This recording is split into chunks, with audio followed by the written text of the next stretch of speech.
ఇప్పుడే జీ5 app download చేయండి. చూడండి మీ ఫేవరెట్ టీవీ షోస్ ఎప్పుడైనా ఎక్కడైనా. 30 లక్షలా? అంతే కదమ్మా, 6 నెలల్లో మీ అమ్మగారిని విడిపించుకొని తీసుకురాకపోతే మీరు మీ అమ్మగారి గురించి మర్చిపోవాల్సి వస్తుందమ్మా. అదేంటి సార్? అంతేనమ్మా, అక్కడ గడువు తీరి ఫైన్ కట్టని ఖైదీల్ని వాళ్ళు బ్రతకనివ్వరమ్మా.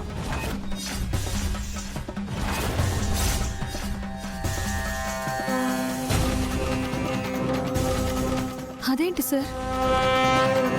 అలాంటి రోజు రానివ్వం సార్. మా అమ్మని మేము కాపాడుకుంటాము. కాపాడుకుంటే ఎవరికి ఏ సమస్య లేదమ్మా, కానీ డబ్బులు అరేంజ్ చేయకపోతేనే ప్రాబ్లం అవుతుంది. ఈ విషయం చెప్దామనే రమ్మన్నానమ్మా. మీరు ఎలాగైనా నేను చెప్పిన అమౌంట్ని 6 నెలల్లోపే కట్టాలమ్మా. అలాగే సార్. సరేనమ్మా, నేనుంటాను.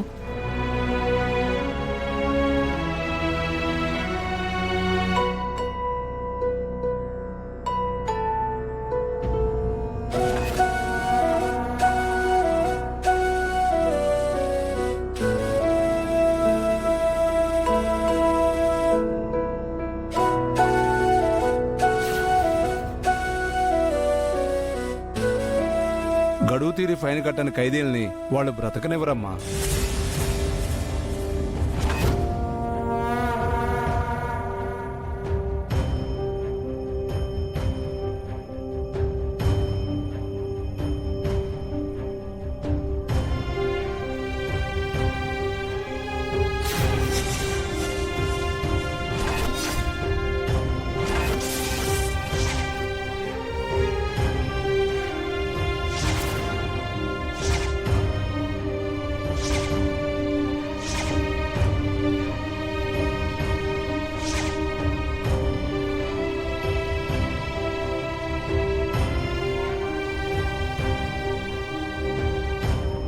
చిన్న వయసులోనే చాలా పెద్ద సమస్యలు ఎదుర్కోబోతున్నావు తల్లి.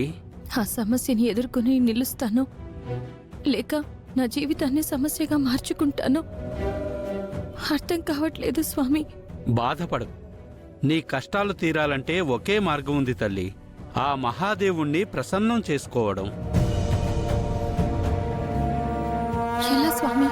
ఈ ఉగాది పర్వదినాన పైనున్న శివాలయంలో పుష్కర కాలం నుండి ఎవ్వరూ వెలిగించలేని ఆ అఖండ జ్యోతిని నువ్వు కష్టపడి వెలిగించగలిగితే నీ కోరికను ఆ ముక్కంటివాడే తీరుస్తాడు.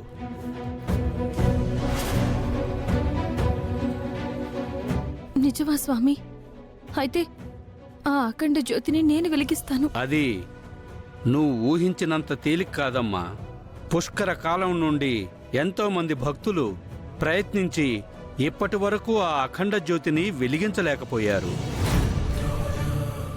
ఎంత కష్టమైనా సరే నేను ప్రయత్నిస్తాను స్వామి. రేపు ఉగాది పండగ రోజున ఉగాది పచ్చడి తీసుకొని ఇక్కడికి రామ్మా. అఖండ జ్యోతిని వెలిగించడానికి ఏం చెయ్యాలో నేను చెప్తాను. అలాగే స్వామి. శుభం భూయాత్.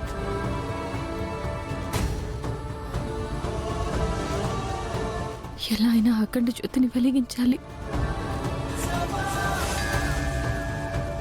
జీ5 యాప్ డౌన్లోడ్ చేసి అన్ని ఎపిసోడ్స్ పూర్తి ఉచితంగా చూడండి.